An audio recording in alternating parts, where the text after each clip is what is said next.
अष्टलक्ष्मी मम ग्रहे धनं पुरय पुरय नमः।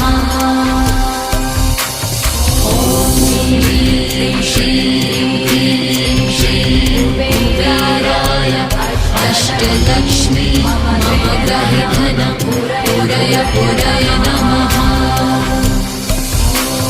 ॐ ह्रीं श्रीं क्लीं श्रीं कुबेराय अष्टलक्ष्मी मम ग्रहे धनं पुरय पुरय नमः।